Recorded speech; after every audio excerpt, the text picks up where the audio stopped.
So honestly, being an entrepreneur in the real estate industry is actually pretty easy. We don't really do that much, especially the realtor title people. Just like they say, we open doors, right? We show, oh, this is a nice house, this is a nice flooring.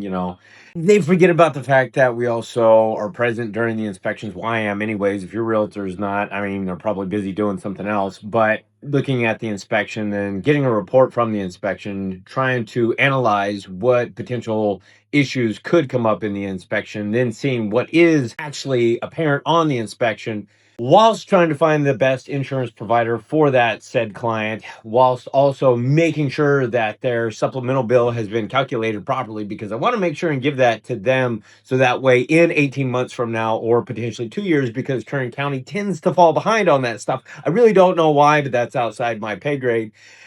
When that bill comes up, they're going to hit me up and say, hey, what's this? Because guess what? We're the epicenter of the transaction. They don't worry about escrow. They don't worry about lender. They don't worry about the processors or the underwriters or the home inspector, even though sometimes the home inspector can get out, say, well, he missed this thing. But it's like, look at all this other stuff he showed you, trying to mitigate risk at the same time.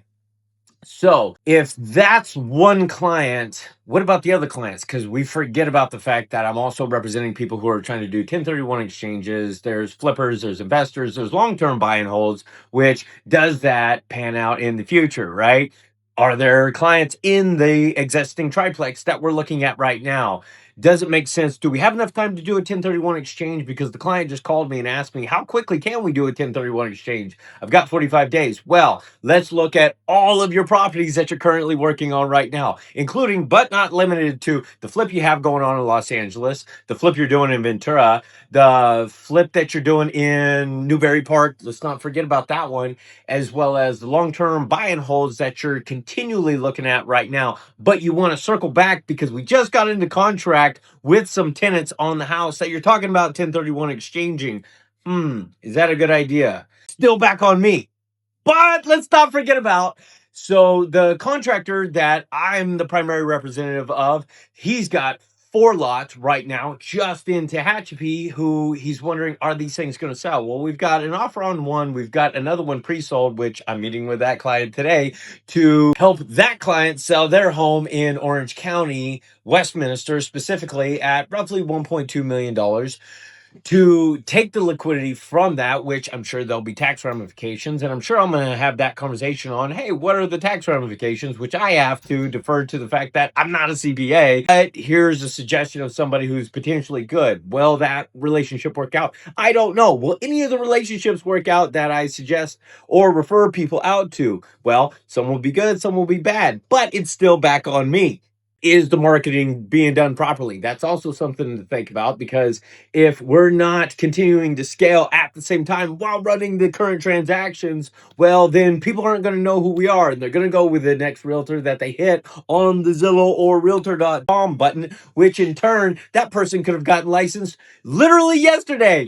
And they don't know anything about anything. And they have commission breath. And they're going to get that said client into a lot of trouble. So as a fiduciary, I would like to circumvent that problem and potentially help that client out. But guess what? I'm in the middle of a transaction. I didn't have my marketing dialed in, so then I missed that opportunity because I'm not paying for Zillow, because you have to pay the Zillow game, as well as I have to pay my broker, I have to pay my admin, I have to pay my TC, I have to pay potential team split, which I don't have to right now. But on the team that I was with that was utilizing Zillow, I had to pay them 20%, then Zillow 40%, and do the Zillow game at the same time. So at the end of the day, what do I walk away with? Essentially nothing. So my price per hour, if you break that down from a Zillow perspective, is usually about $8, I think, when all is said and done. Post gas, post insurance, post NAR association dues, plus car association dues.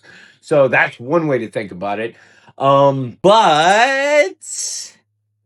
I still need to be present as a husband and a father. Yeah, this job's pretty easy.